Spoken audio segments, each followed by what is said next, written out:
পবিত্র কোরআন থেকে তেলাওয়াত করবেন হাফেজ কারি মাওলানা মোহাম্মদ আবু রায়হান, ইমাম, বাংলাদেশ জাতীয় সংসদ সচিবালয় মসজিদ। أعوذ بالله من الشيطان الرجيم. بسم الله الرحمن الرحيم. وأوفوا بعهد الله إذا عاهدتم ولا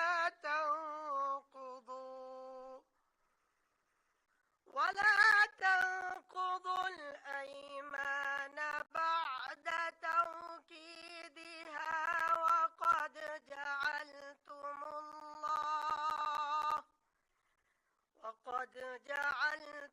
الله عليكم كفيلا إن الله يعلم ما تفعلون.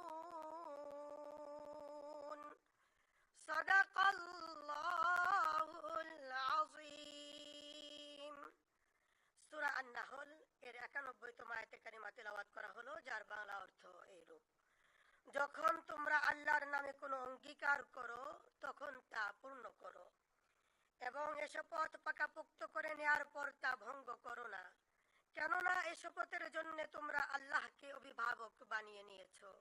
অবশ্যই আল্লাহ তাআলা জানেন তোমরা কি করো। বারাকাল্লাহু লানা ওয়া লাকুম ফিল কুরআনিল আযীম। আসসালামু আলাইকুম ওয়া রাহমাতুল্লাহ। সম্মানিত সুধীবৃন্দ, অনুষ্ঠানের শুরুতে গভীর শ্রদ্ধার সাথে স্মরণ করছি স্বাধীনতা যুদ্ধের অমর শহীদ, বীর মুক্তিযোদ্ধা ও নিগৃহীতা মা বোনদের। একই সাথে ছাত্র জনতার গণ অভ্যুত্থানের সকল শহীদদের প্রতি গভীর শ্রদ্ধা জ্ঞাপন করছি এবং তাদের বিদেয়ী আত্মার মাগফিরাত কামনা করছি।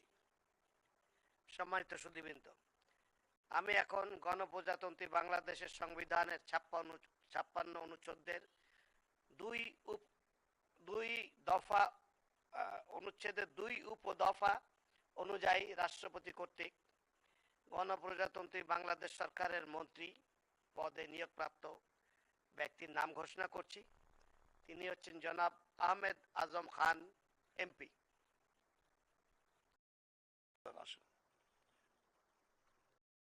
নবনিযুক্ত মাননীয় মন্ত্রীকে মহামান্য রাষ্ট্রপতি মহোদয়ের নিকট মন্ত্রী পদের শপথ ও গোপনীয়তার শপথ গ্রহণের জন্য সবিনয় অনুরোধ জানাচ্ছি।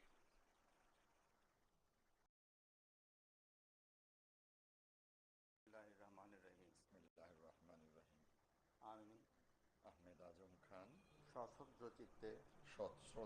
চিত্তে শপথ বা দৃঢ়ভাবে ঘোষণা করিতেছি যে আমি আইন অনুযায়ী সরকারের মন্ত্রী পদের কর্তব্য বিশ্বস্ততার সহিত পালন করিব। আমি বাংলাদেশের প্রতি অকৃত্রিম বিশ্বাস ও আনুগত্য পোষণ করিব। আমি সংবিধানের রক্ষণ সমর্থন ও নিরাপত্তা বিধান করিব এবং আমি ভীতি বা অনুগ্রহ অনুরাগ বা বিরাগের বশবর্তী না হইয়া সকলের প্রতি আইন অনুযায়ী যথাবিহিত আচরণ করিব। এবার মাননীয় মন্ত্রীর গোপনীয়তার শপথ পাঠ পরিচালনা করার জন্য মহামান্য রাষ্ট্রপতি মহোদয়কে বিনীত অনুরোধ জানাচ্ছি। আমি আহমেদ আজম খান সশ্রদ্ধ চিত্তে শপথ বা দৃঢ়ভাবে ঘোষণা করিতেছি যে সরকারের মন্ত্রী রূপে যে সকল বিষয় আমার বিবেচনার জন্য আনিত হইবে বা যে সকল বিষয় আমি অবগত হইব তাহা মন্ত্রী রূপে তাহা মন্ত্রীরূপে যথাযথভাবে যথাযথভাবে আমার কর্তব্য পালনের প্রয়োজন ব্যতীত প্রত্যক্ষ বা পরোক্ষভাবে কোনো ব্যক্তিকে জ্ঞাপন করিব না বা কোনো ব্যক্তির নিকট প্রকাশ করিব না। এখন মাননীয় মন্ত্রী মহোদয়কে মন্ত্রীপদের শপথ ও গোপনীয়তার শপথপত্রে স্বাক্ষর করার জন্য এবং স্বাক্ষর শেষে নির্ধারিত আসন গ্রহণ করার জন্য বিনীত অনুরোধ জানাচ্ছি।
গণপ্রজাতন্ত্রী বাংলাদেশ সরকারের মন্ত্রী হিসেবে দায়িত্ব গ্রহণের জন্য মাননীয় মন্ত্রী মহোদয়কে অভিনন্দন জানাচ্ছি।